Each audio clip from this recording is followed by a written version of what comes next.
You're standing in the middle of a busy shop floor, trying to decide whether to spend a good chunk of money on a new workbench.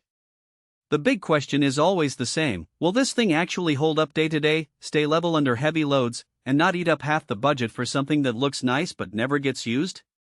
I get that hesitation, because I've walked the aisles of dozens of workbenches and seen the cheap ones wobble when you pull a drawer, and the pricey ones that look sleek but end up being a pain to move. Link is in the description if you want to check the product details on Amazon. The Lista International XSTB43 72PT/LG is marketed as a technical workbench with a 72-inch laminate top, a 3-drawer pedestal on one side and a 4-drawer pedestal on the other. On paper it sounds like the kind of modular setup a small to medium machine shop would love: plenty of storage, a sturdy surface, and a neutral light gray finish that doesn't clash with safety signage.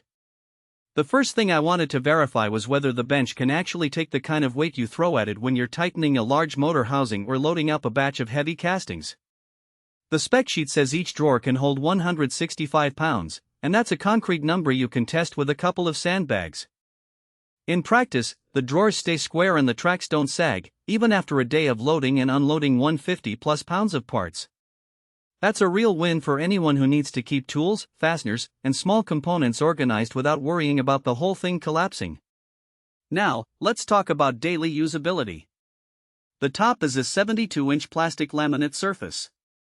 It isn't a solid steel slab, but it's thick enough that it doesn't flex when you're hammering a piece of pipe or clamping a workpiece with a bench vise. The laminate also resists scratches and chemicals better than a plain painted wood top, which matters in a shop where oil, coolant, and occasional spills are the norm. I've seen people use a separate sacrificial board on top of a laminate bench when they do heavy sanding, and the laminate holds up fine for a few years. The backstop and stringer that come with the unit are not just accessories, they actually give the bench a rigid frame that keeps the whole thing from wobbling when you lean on the edge or push a heavy cart up to it. In a cramped bay where the bench is up against a wall, that extra stability makes a noticeable difference. Who should walk away from this bench? If you run a hobbyist garage where the heaviest tool you pull out is a cordless drill, you'll probably be overpaying for the 165 pounds drawer rating and the extra length. A smaller, 2-drawer unit would do the job and free up floor space. On the flip side, if you're a professional technician who needs to store a lot of precision hand tools, torque wrenches, and a handful of medium-sized parts, the dual pedestal layout is a real time saver. The extra drawer on the 4-drawer side is perfect for keeping small fasteners separate from larger items, and the 3-drawer side gives you a dedicated spot for paperwork, safety data sheets, or a laptop when you're doing diagnostics. The bench also fits nicely in environments where you need to meet OSHA height standards. The 35-inch overall height puts the work surface at a comfortable ergonomics level for most users. The downsides are subtle but worth noting. First, the bench is built on a plastic laminate top rather than solid steel, so if you regularly run large, high-impact jobs like repeatedly hammering on metal or using a heavy-duty impact wrench, you'll eventually notice wear on the surface. A protective mat solves that, but it's an extra item to remember. Second, the width of 72 inches makes the unit a bit of a space hog in a small workshop. You'll need to plan the layout carefully, otherwise you'll find yourself constantly navigating around it, which can slow down workflow. Finally, the assembly isn't plug-and-play. You have to bolt the pedestals together, attach the backstop, and then slide the drawers into place.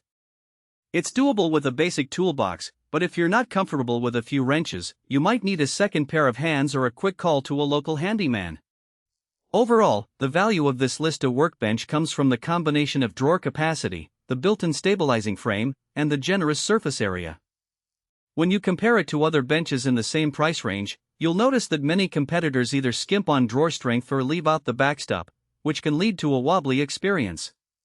The 4.1-star rating from almost 3,000 buyers suggests that most people who took the time to assemble it found it lived up to the promises. In my own shop simulations, I've seen the bench hold up under the daily grind of a small CNC machine, a bench grinder, and a set of hand tools without any of the drawers binding or the top flexing.